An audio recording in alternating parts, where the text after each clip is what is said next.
Shalom and welcome to the Israel Policy Pod. I'm Neri Zilber, a journalist based in Tel Aviv and a policy advisor to Israel Policy Forum. A new Jewish year, the 1-year anniversary of the October 7th attack, and 12 months of war and counting, and now almost Yom Kippur, a time of deep introspection and atonement. Who better to take stock of everything with than our favorite colleagues, Israel Policy Forum's very own Chief Policy Officer, Michael Koplow, and Shira Efron, IPF's Diane and Guilford Glazer Foundation Director of Policy Research. We'll be diving into all of it: Lebanon, Iran, Gaza, Bibi, Biden, and more. Let's get to Michael and Shira. Hi, Michael. Hi, Shira. Shana Tova and Happy New Year, relatively speaking. How have you both been these last few weeks with the high holidays very much upon us? Hi, Neri. Hi, Michael. Thank you for asking. I've been fine on the personal level, family-wise. Everything is okay. We obviously just went through the year remembrance to October 7th, which was extremely tense and sad after a very, very sad year. So these high holidays are again mixed with very sad feelings and confusions as to where we are heading. How have you both been? Michael? Hi, guys. I've been fine. I had a nice Rosh Hashanah with family and friends. And yeah, the October 7th anniversary has certainly made this week more difficult and more somber. In some ways, there are things that are going well for Israel, and in some ways, there are things that are really not. And at least for me, it made October 7th a weird mix of all sorts of complicated emotions. Sadness, anger, apprehensiveness, but also maybe a little bit of optimism for what comes ahead. So I think we're kind of in strange times, at least for me. Yeah, undoubtedly strange times for everyone here in Israel and everyone around the world watching events here in Israel and around the Middle East. There's a lot to get into on today's episode on those very issues. For the record, we're recording this on Wednesday afternoon Tel Aviv time in case anything crazy happens between now and when this episode goes up, which is always a possibility these days. But I very much wanted to start with a look back at what you were both talking about. This past Monday, October 7th, marked 1 year to the horrible Hamas attack on and massacre of southern Israel. As Shira mentioned, here in Israel, it was a very somber day. Many shops were closed. Memorial ceremonies were held down south and also in the evening, not one but two memorial ceremonies. And in general, it was a day of reflection and grieving, but also rockets and missiles and drones from 4 different places across the Middle East, Iraq, Yemen, Gaza, and Lebanon, directed at Israel. So a stark reminder, which no one really needed, that there's still a war going on 12 months after October 7th.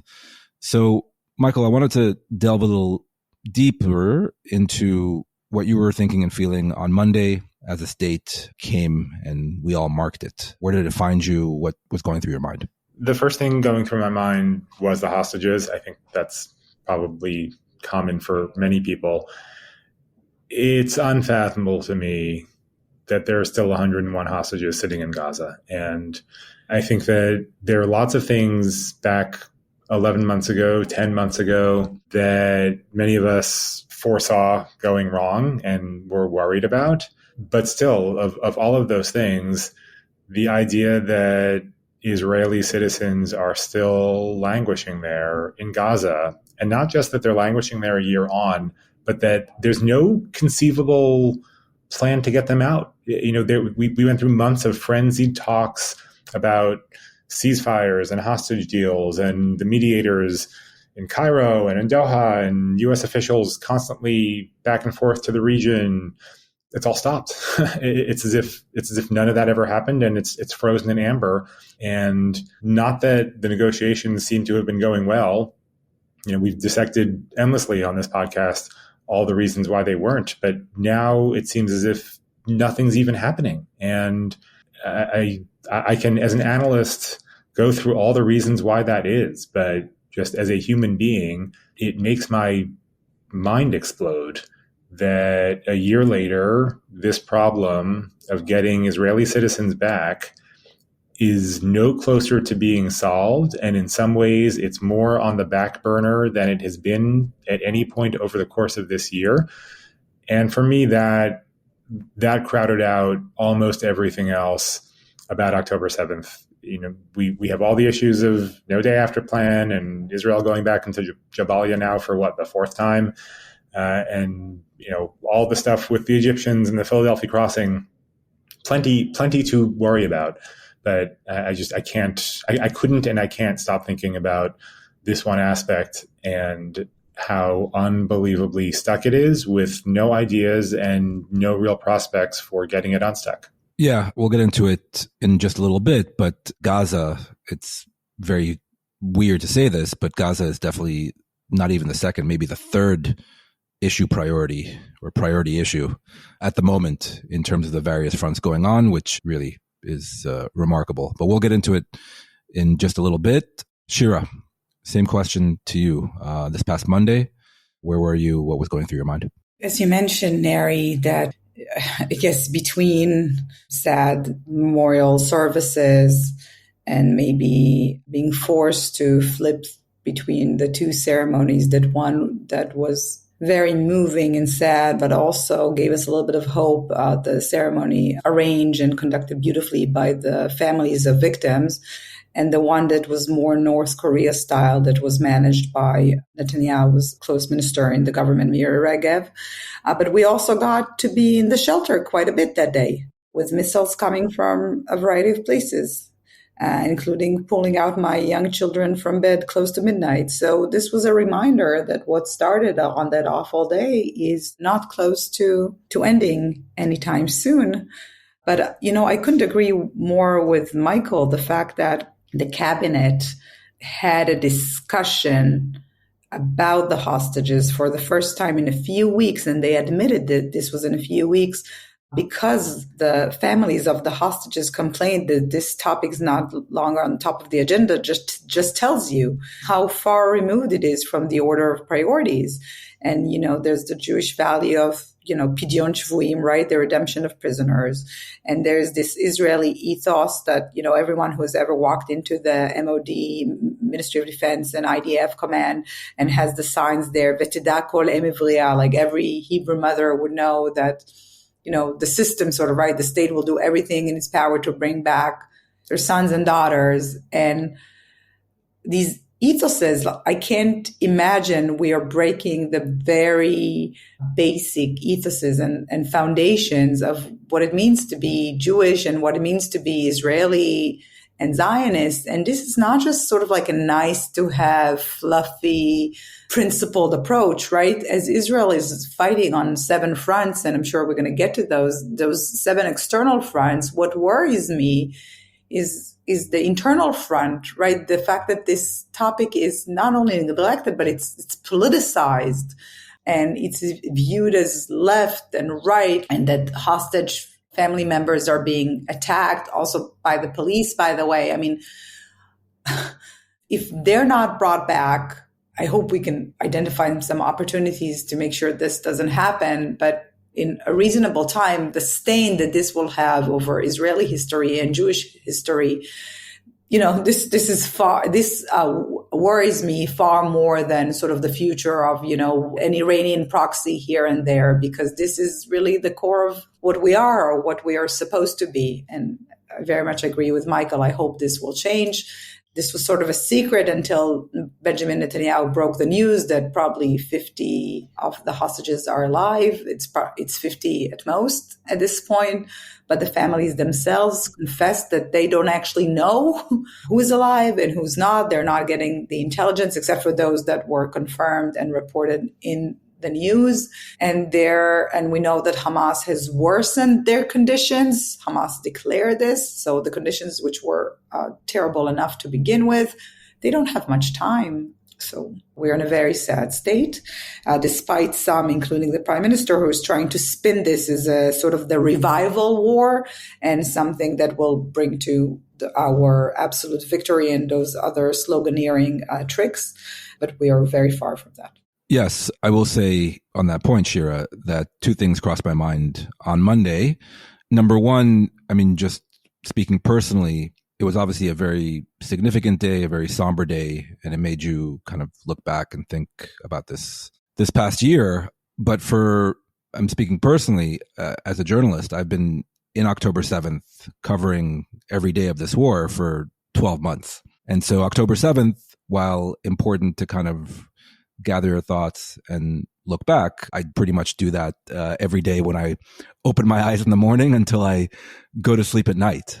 And I actually have to confess, I didn't watch the memorial ceremonies in the evening, not for any bad reason, but there were other news items that took priority on that night, including incoming rockets and missiles. So I don't know. I found it very, very strange that it didn't move me as much as perhaps I thought it would, or perhaps for other people that it was maybe a more significant day. I've been living with this since that Saturday morning a year plus ago.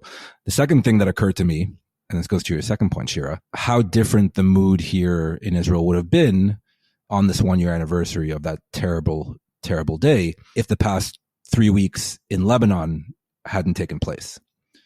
In other words, the national mood is very, very different today than it was, say, a month ago, because of the advances of the IDF against Hezbollah in the northern front.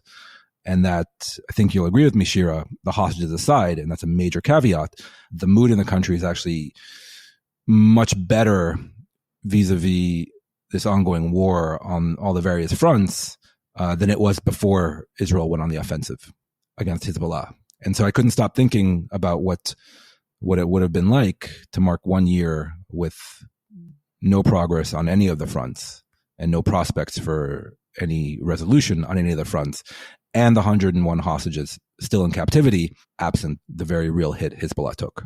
So those were my two thoughts. I agree with you, but I mean, and we can get into this, and of course, Israel can, we can sort of be a little bit proud of these really remarkable tactical, military, and intelligence achievements against Hezbollah. But, we're counting 12 casualties today from terror activities and rocket activity on multiple fronts. I mean, the mood maybe on TV channels is better, but the fact is that if you look at the strategic, or I wouldn't call it strategic because they're not really strategic, but the war aims have been, right, to return the hostages back home, and we still have 101 in Hamas captivity. It was to dismantle Hamas, whatever this means, but as Michael said, the IDF went now for the fourth time to Jabalia. We come to call it, sort of the dreidel, right? The Han Yunis dreidel, the Jabalia dreidel. We keep going in and trying to degrade Hamas, but absent an alternative, they keep resurfacing. And then to return the people of northern Israel to their homes, the 60,000, the official number, but we're talking about much higher numbers. And we haven't achieved any of that. So I'm less excited about the sort of like temporary improvement in the mood, because I think it's very superficial at the moment, unless, of course, it's translated into those accomplishing the war aims and also developing a strategy that puts Israel on a better trajectory than it is at the moment. So you beat me to the punch, but let's get into it. The Northern Front. Sorry. No, don't be sorry. It's a good transition. And we may have a debate on our hands, which is always good for podcasting purposes. But really, the past 3 weeks have been, to my mind, nothing short of remarkable. Israel's escalation, as I mentioned, against Hezbollah after 11 months of unprovoked rocket fire by Hezbollah into northern Israel, over 60,000 Israeli civilians evacuated from their homes in the Galilee. We should remind our listeners, it started off with the famous pagers and walkie-talkies blowing up all over Lebanon. Then you had a massive air campaign a few days later, basically consisting of 2 to 3 days of major airstrikes all across Lebanon, maybe the largest single air operation in military history. You had as part of this, and especially later on, targeted assassinations from the air against Hezbollah's entire leadership and chain of command, including the top guy, Hassan Nasrallah. And then it culminated last week, almost exactly, with the ground invasion by the IDF of southern Lebanon. I personally didn't think all of this was operationally possible, that Israel had these capabilities. They really brought an extremely dangerous and very capable enemy to its knees in something like 11 days between when the pager started blowing up and the airstrike that took out Hassan Nasrallah. 11 days. So, like I said, remarkable. Shira, you are, fair to say, less than impressed than with what's been accomplished, or are you more concerned about where this is all going in terms of the near, medium, and long-term future? No, sorry, I didn't mean to say that I was less than impressed. I was very impressed. I'm also really happy to be wrong on that one, right? We were, many of us, okay, not everyone, but many of us were really terrified of the war escalating further with Hezbollah. We feared that Israel will be out of infrastructure, that buildings will fall in Tel Aviv. The achievements and the accomplishments, the military and intelligence one, are really the fruit of labor of probably 20 or 30 years within, Mossad and Amman and SIGINT capabilities and Vizint. I was extremely impressed. And I think everyone in the world was impressed, judging by the coverage this received everywhere, right from the pager strike, which of course Israel doesn't assume responsibility for, all through these assassination, and the effort continues now in a way that I think makes sense. It's contained yet ambitious. I think, though, what I would like to see this, because we have damaged Hezbollah's capabilities substantially. And this is, when we look at, the Iranian network of proxies, this is the crown jewel, right? So it has implications even far beyond what it means for Hezbollah. It goes all the way to Tehran.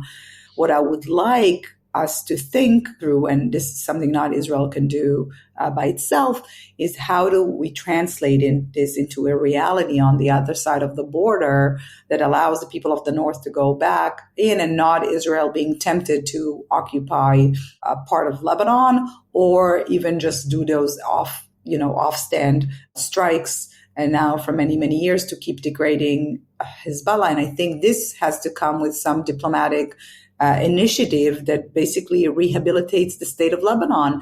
I don't know, that it might be a dream, right? It might be sort of lofty ambition that has no chance of being implemented. But if you look at Lebanon now, Lebanon was a hostage, bad loaded term, but to Hezbollah as the strongest military and as a result also political force in Lebanon. Continued degradation of Hezbollah's capabilities might allow Lebanon to emerge as stronger, including with representation to the Shiite minority that is unfortunately represented by a terrorist organization at the now, strengthening the Lebanese armed forces, the LAF. There's a talk about maybe electing a president finally for the country. They haven't had a president for a couple of years. I mean, I don't think any of that is coming, but it would be very good if Israel uses the legitimacy that it has, for at least for now, for the campaign against Hezbollah, to work with the powers and with the Arab states that have also neglected Lebanon because it looked like such a basket case and too difficult of a problem to fix, and to try to imagine something better for Lebanon, but it will benefit Israel and the entire region. So that's why I'm sort of lacking in all of this is, a bigger strategy. Where is this all going, except for endless war that for now we have the upper hand in the north, but you know just as well as I do that it can turn into a very long term attrition war, and this is really not good for Israel. And I should say that it hasn't gone unnoticed, at least by me, that the objectives in Lebanon have expanded, shall we say. That if for the past year, and really until very recently, it was all about getting the 60,000 Israeli residents back into their homes in the north safely, i.e. taking care of kind of the southern Lebanese frontier with Israel and pushing Hezbollah back.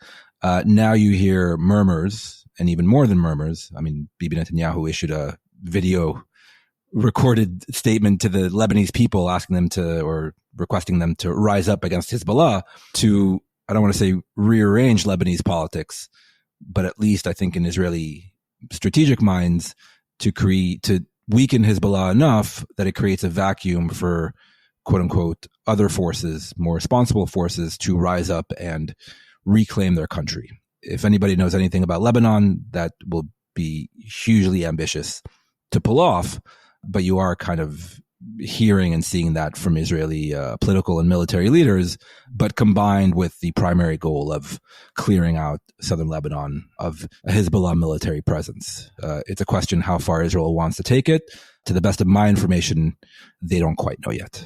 In other words, I think it will be determined by events on the ground, how much pushback Israeli forces are encountering by Hezbollah, the international diplomatic environment, and so on and so forth. I think it'll take a while longer, weeks at least. Michael, thoughts about the dramatic events of the past 3 weeks on the Northern Front, and how did it all look from your perch in Washington, D.C.? I will disagree with Shira here on the... I know we want to, right? What did you say, Neri? Debate makes for more interesting podcasting. Good podcast. I will disagree with Shira here on kind of the bigger question of what it means for Lebanon. So to take a step back, I give Israel enormously high marks for the last 3 weeks. Like you, Neri, I never would have guessed that Israel had the capabilities to do everything it has done militarily and intelligence-wise with regard to Hezbollah, and done it in such a quick fashion and in such a comprehensive fashion where one leader gets eliminated and the next guy takes over and has, like a day or two before he's eliminated. I mean, the complete penetration of Hezbollah is remarkable. And I think that Israel has kept up the military pressure in a way that is good. The U.S.-French proposal for the 21-day ceasefire that Netanyahu is now being blamed in all sorts of places for ruining, that proposal didn't make sense to me from the first second it became public. Didn't seem to me that it was in Israel's interest to agree to a 21-day ceasefire that wouldn't actually change the situation. So I really give Netanyahu, the government, the IDF, anybody who's involved, very high marks for the way this has been conducted. What worries me, though, is what Shira, I think, wants to see come next, which is not just focusing on the question of how you get Hezbollah back from the border and how you get them into compliance with 1701 or some 1701-like mechanism, but trying to restructure Lebanon and get it out of Hezbollah's grip. And I don't think that Israel has the capability to do that. It's not just Israel. I don't think that any outside country has the capability to do that. The United States has very recent failed history of trying to do that very sort of thing in Afghanistan and in Iraq.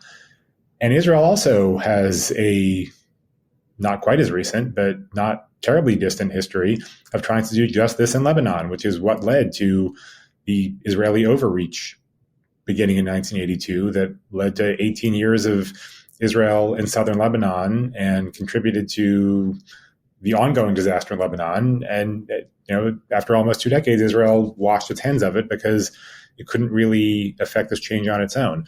When I see Netanyahu filming videos, talking to the Lebanese people and urging them to do whatever it is that he wants them to do, that's not going to work. It's probably going to backfire. It's not as if the Lebanese are, to borrow a phrase from the U.S. misadventure in Iraq 2 decades ago, the Lebanese are not going to be greeting Israel as liberators and throwing flowers and candy in their wake.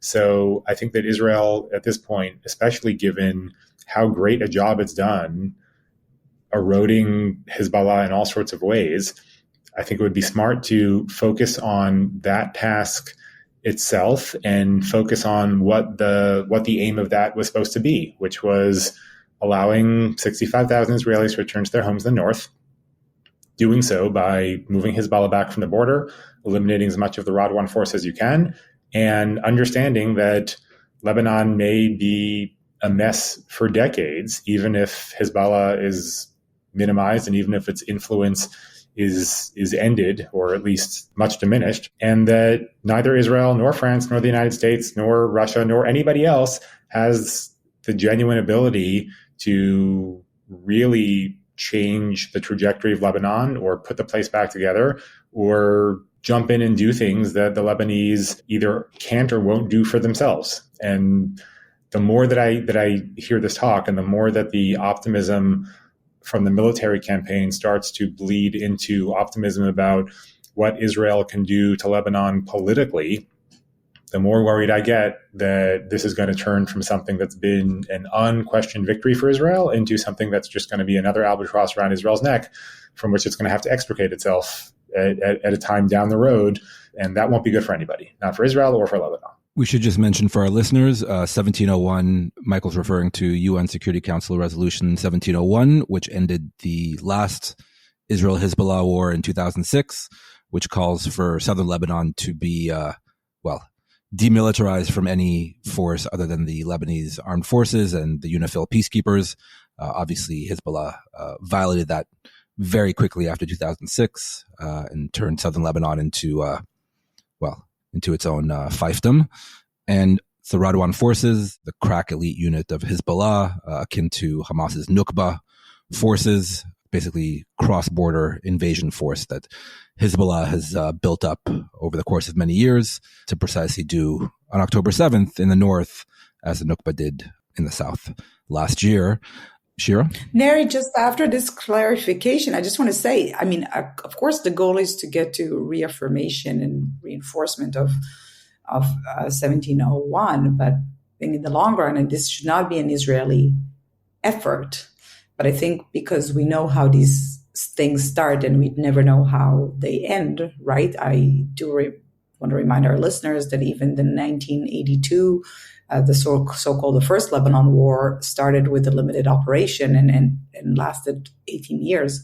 So I think it would be good if the United States, after the elections or even before, if anyone has attention, and France and some others start thinking of how you're going to enforce 1701 because Israel has shown no trust, rightfully so, in the UN. UNIFIL, I mean, we have to start thinking of a system. So you need to degrade Hezbollah's capabilities and continue, as I said before, but at the same time investing in building something on the other hand, which should not be Israeli, but Israel should enable it and support it. Yeah, is what I would advocate for. It should. And look, I think at the end of this, whether it takes a few weeks or a few months, Israel will likely withdraw from southern Lebanon as part of some diplomatic arrangement and ceasefire after obviously degrading Hezbollah, especially in the southern Lebanon, to a great extent. And then I assume Israel will, by itself, with or without the French or the UNIFIL peacekeepers or whoever, enforce 1701 in southern Lebanon itself. In other words, we're not going to have a situation post the 2006 war where really Israel chose and was deterred from acting in southern Lebanon. I think you will see a scenario where Israel will keep striking Hezbollah in Lebanon, especially in southern Lebanon, to quote unquote upkeep and maintain the gains of this particular offensive and to quote unquote enforce 1701. That's my expectation, precisely because Israel has gone through the 2-decade quagmire in Lebanon, right? That it wasn't all that long ago. Netanyahu certainly remembers it. People like Yoav Gallant, the defense minister, and the current general staff, they all either were involved in the first Lebanon war, but they were definitely involved in the security zone throughout the 80s and 90s in southern Lebanon that Israel set up. And I don't think there's an appetite for anybody to replay that very bad movie. I don't think there's an appetite precisely due to the overreach of the first Lebanon war to drive the IDF all the way to Beirut to kind of rearrange the deck furniture on the Lebanese political state. So I think the lessons of the past and the recent past are definitely kind of impacting the Israeli calculations. And that's why I think we're seeing a much more deliberate, gradual, slower, careful campaign in southern Lebanon, at least over the past week. And I think Israel will keep that up. That's my hope. But yes, endgame in terms of Lebanon, unclear. Endgame on the various other fronts, also unclear, which we'll get to in just a second. We'll be right back after this brief message.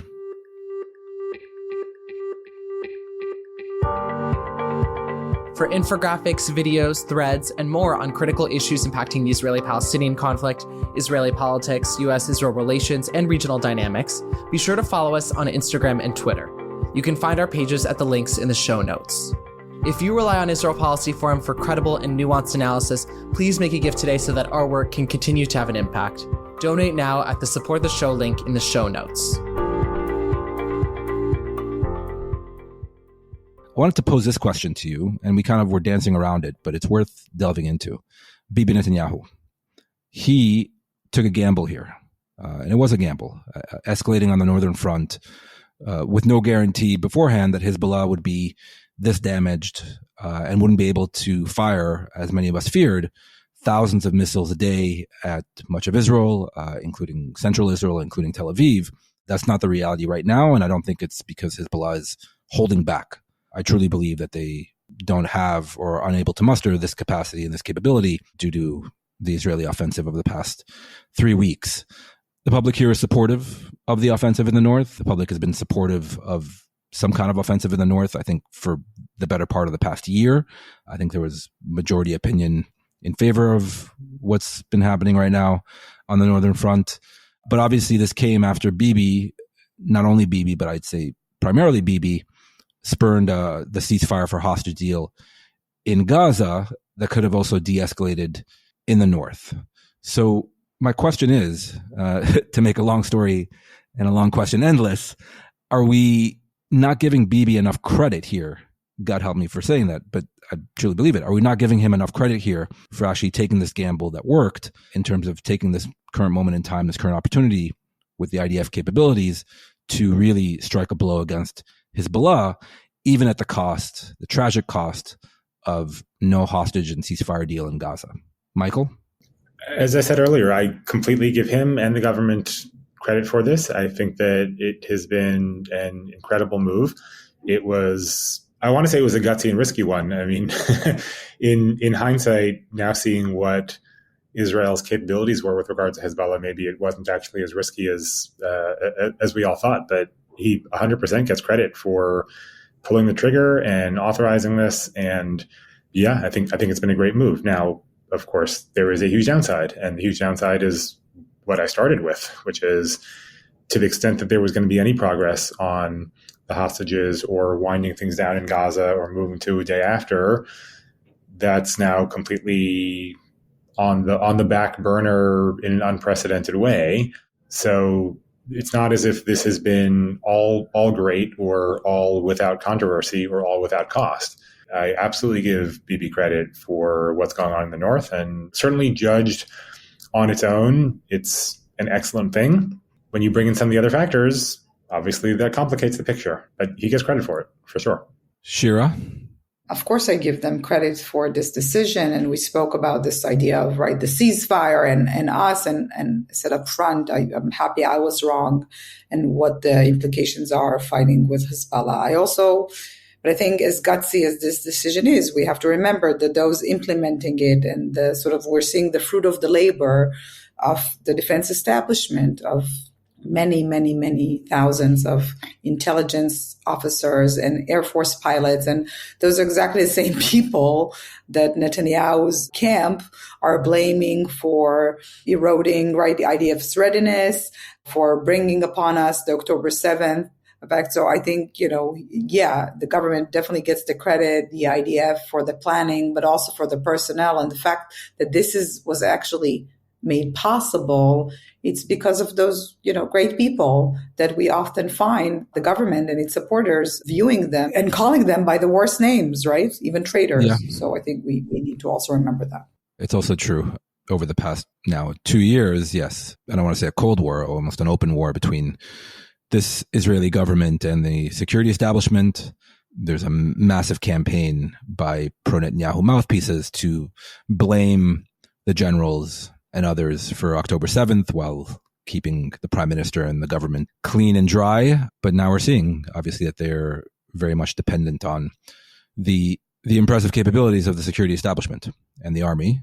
But ultimately, it's the government's decision, the policymakers, and the prime minister. He chose to take this path. It could have backfired spectacularly on him and obviously all of us here in Israel.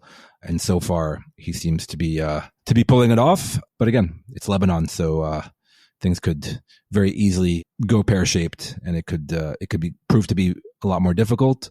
if and when that happens, hopefully not, but if and when that happens, we'll be here to criticize the prime minister. Don't worry. Shifting now to the other fronts, and like I said, there are several other fronts currently ongoing, not least Iran and Gaza. Let's start with Iran. We've almost forgotten, given the pace of events, but it was just over a week ago. Iran fired over 180 ballistic missiles at Israel. Israel has vowed to respond, and to respond more forcefully than it did in April, the last time Iran fired directly on Israel. So we're all also waiting for that shoe to drop. Michael, I know you love this topic. What do you think Israel will do in response to the Iranian missile barrage?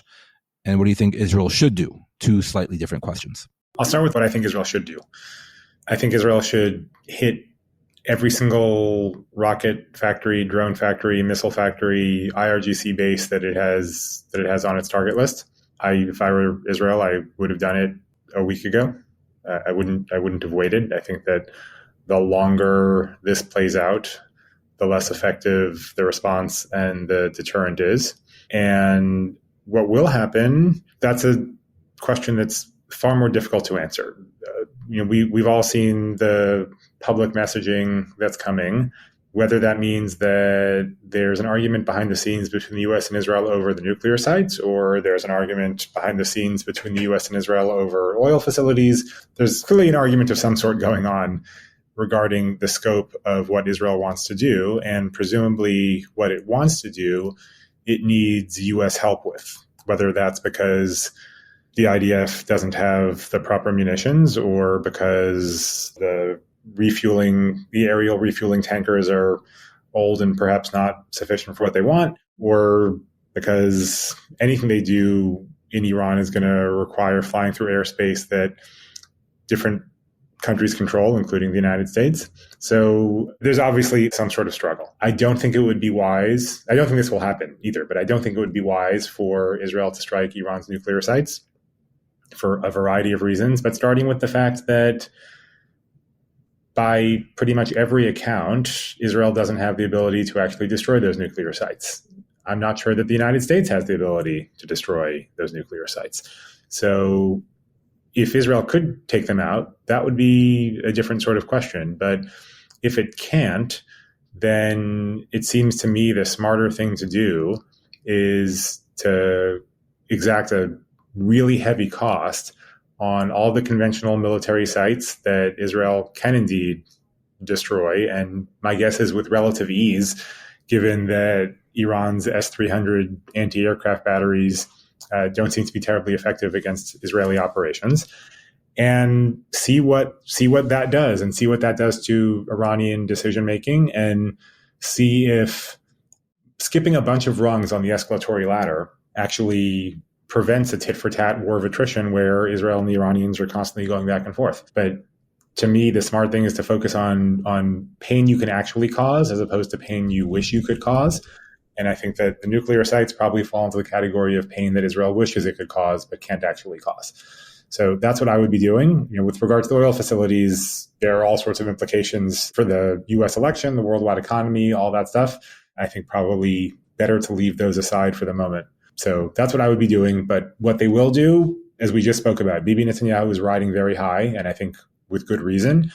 And my guess is that there is a sense of confidence, if not overconfidence, Israeli military and political circles at the moment.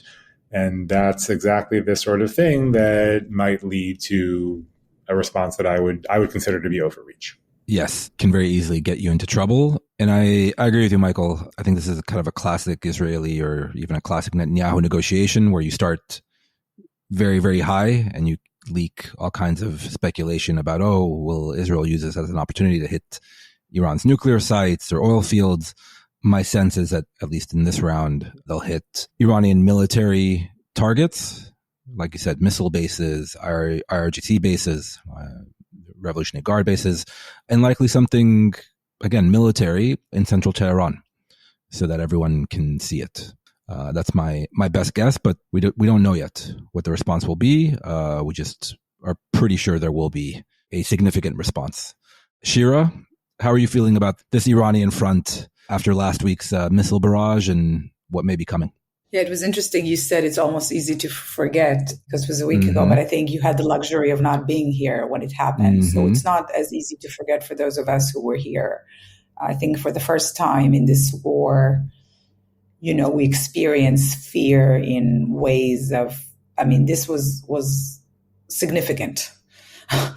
Just say that, living not far from the Glilot site where there are a bunch of intelligence bases, which was the site and reportedly, according to foreign press, at least, was also partially damaged by this. So I think it's harder to forget. I don't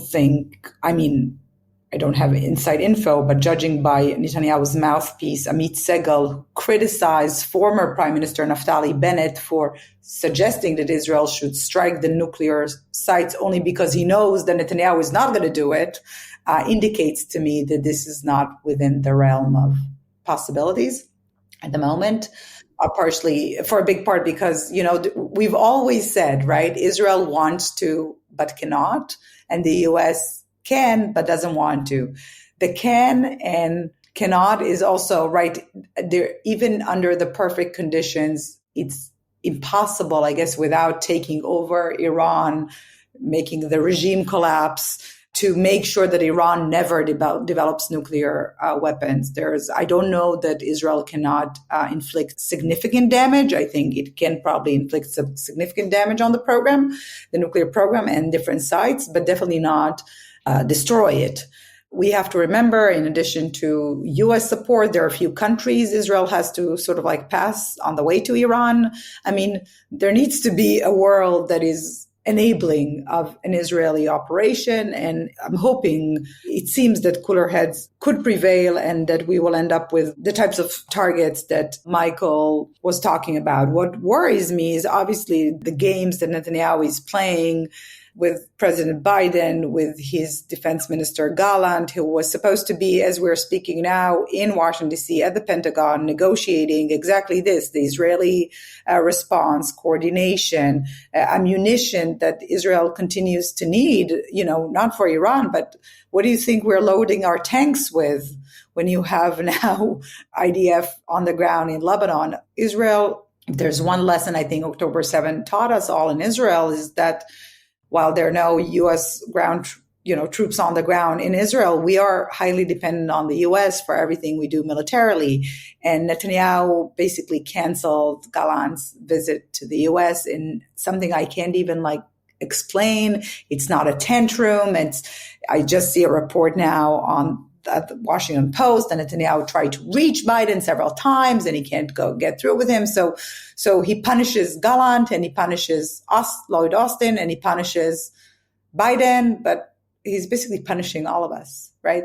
The residents and citizens of Israel and the people in this region that we need U.S. backing, coordination, blessing, and more so. And, I know Netanyahu is playing for time, and there's one key date that he has in mind, November 5th, when the situation in Washington can change. But, as a reminder, until an inauguration, they're going to be 2.5 more months where you still need this president. You still have a president. And the vice president, so who might be president. So I wish the strategic thinking, or what we're trying to attribute to rational thinking, hopefully on the Iranian file, would also come into how do you manage this relationship in the meantime with the U.S. So on that very issue, Michael, I know you and I have spoken about this at length and quite recently, but U.S. Israel ties in the shadow of the ongoing war and the various fronts, obvious disenchantment in D.C. with Netanyahu, at least within the administration, but still the Biden administration is politically, diplomatically, and militarily supportive of the Israeli war effort, perhaps with certain caveats here and there about certain operations and actions, definitely future actions, but overall supportive. So how would you describe the, shall we say, mood music in D.C. within the administration vis-a-vis not only Netanyahu, but really the ongoing war in the Middle East, especially since the election is now less than a month away? I describe it as there is no one word. There's lots of frustration. I think there is lots of anger. There's a perception that Netanyahu is playing the U.S., and there's a perception that because Netanyahu understands that the U.S. is going to back Israel, that he's going farther and farther and doing things that basically make the U.S. look silly. And he understands that there's not going to be a direct cost. And so he doesn't really consider what it does to the U.S. or to U.S. interests. He just goes ahead and basically takes every single conceivable advantage that he can get, which, is that's not a recent thing. I think that U.S. presidents who've ever dealt with Netanyahu probably would have said the same thing. They would have said it in different contexts, right? It would have been in the context of Israeli-Palestinian issues, the notion that if you say anything to Netanyahu, any sort of gain, he'll pocket it and then move the ball. And I think that's what he's doing here. And so there's been a whole bunch of reporting just over the past, I think, 24 hours even, because excerpts of Bob Woodward's new book were released, where he's got quotes from Biden and Lloyd Austin basically blowing up after finding out that Israel has done a bunch of things without notifying the U.S. at all. Ismail Haniyeh assassination, the Hassan Nasrallah assassination, the Fuad Shukr assassination. And in all these instances, what Netanyahu understands is that the U.S. is in the region and the U.S. is going to defend Israel from any blowback from these sorts of things. And so he basically pockets that and does what he wants without consultation or notification. And so you have this insane situation where U.S. force posture in the region is higher than it's been in years, if not decades, taking away from U.S. priorities in all sorts of other places. And the U.S. doesn't even have insight or even get a heads up on what Israel is going to do next. Honestly, any threat from the U.S. at this point to Netanyahu that says, "Hey, if you do X, we're not gonna save you from the resulting damage," right? If you hit Iran's nuclear sites or if you hit Iranian oil fields, you're on your own. I'm not sure that that's a credible threat. So I think Netanyahu he's exactly where he wants to be, where in many ways he's living this consequence-free life with regard to the U.S. And understandably, that's causing frustration and anger among U.S. officials. And that's before we even get to what the implications might be for the election. So I don't think Netanyahu is a terribly popular guy at the moment in D.C., certainly not among folks in the administration or among congressional Democrats. But given the administration's priorities, which from a larger strategic standpoint, I think make sense and are defensible, even if we can quibble with specific decisions in specific instances where they did one thing and maybe should have done another. Given all that, it's not going to change, and there isn't a great way to change it. And Netanyahu is a master of taking these situations and using them to his great advantage, which he's been doing. It's a tough spot for the administration. Politically, they don't want to make the Israel issue and the ongoing war a campaign issue in the lead into November, because the Republicans will pounce on it. So they want to kind of be shown to be very strongly supportive of Israel for domestic political reasons.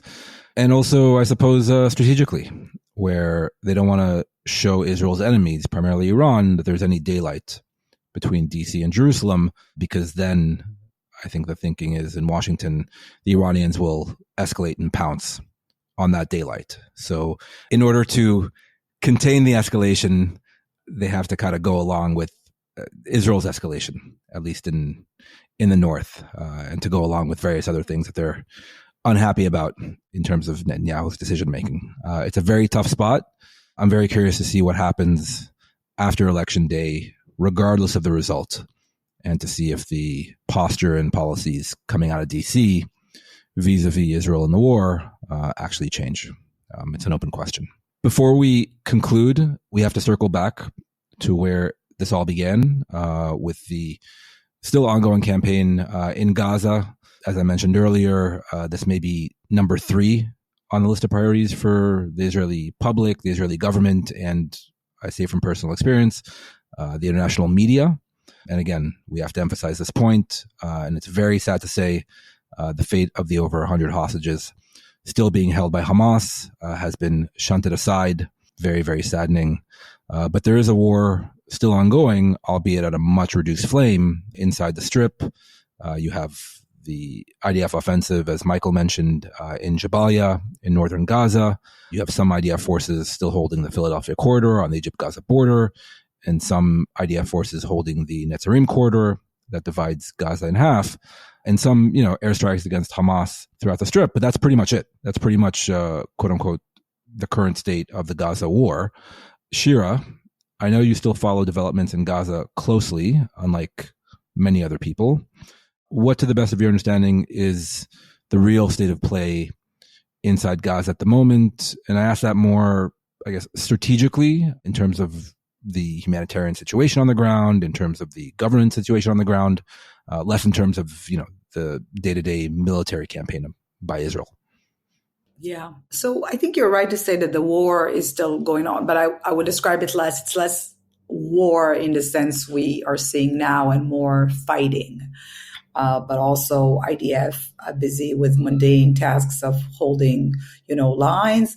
And now we are seeing a more proactive campaign in the northern part of Gaza with an ambition to clear parts that were sort of cleared of Hamas already, to clear them again of Hamas resurfacing in those areas again.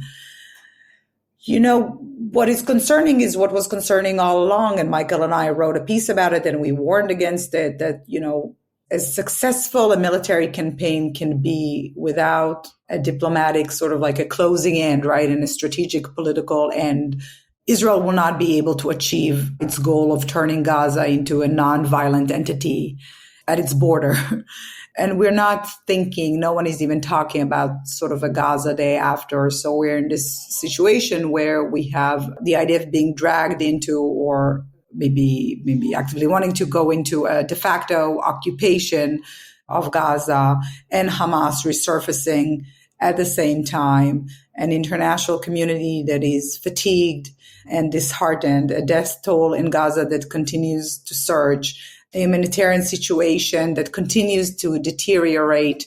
Polio campaign now helped contain polio, but there are plenty of other diseases now. And with winter coming, even if the winter is mild in this area, if I'm comparing it to the previous winter, right? Previous winter, the war only started and most of Gaza's population were still in their homes. We have 90% displacement now in Gaza. You have 1.9 million people living in tents if they're lucky.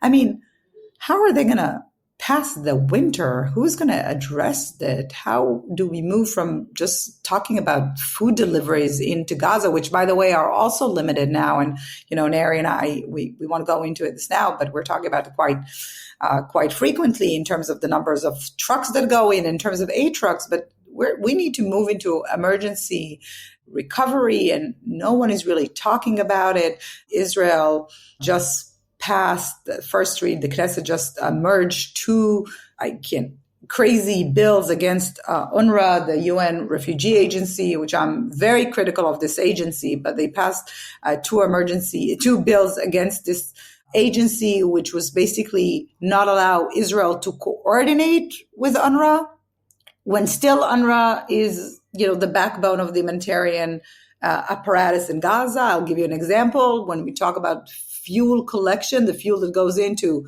hospitals and the few bakeries that work and sanitation facilities, UNRWA is the only agency that collects fuels from Israel. You coordinate these movements with UNRWA. Under the Knesset now does not allow the IDF to speak to UNRWA people. I mean, there are also implications in the West Bank, where Israel also has raids, and it goes into areas, refugee camps, where there are schools, and Israel is not allowed to talk to UNRWA now to clear a school when it raids into a refugee camp. I think it's all, it's difficult. We're talking about Gaza, but there's also the West Bank. And so I think we have to, despite the action on all the other fronts, we have to continue looking at Gaza, where it all started, start identifying processes that can lead us to more durable solutions than this ad hoc, reactive, kind of unrational decisions that are being made at the moment. Yeah, like we were talking about from the very beginning of this podcast, there's a lot of achievements, definitely on the northern front militarily, but where is the kind of diplomatic leg of this overall campaign, not only in Lebanon, but in Gaza, and also to a certain extent vis-a-vis Iran.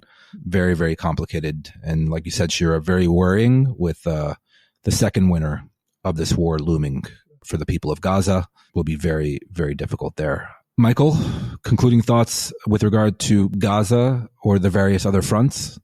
I agree with Shira. It's well past time to start figuring out how to translate the military successes, which have been real and impressive, both in Gaza and in Lebanon, to matching the actual objectives.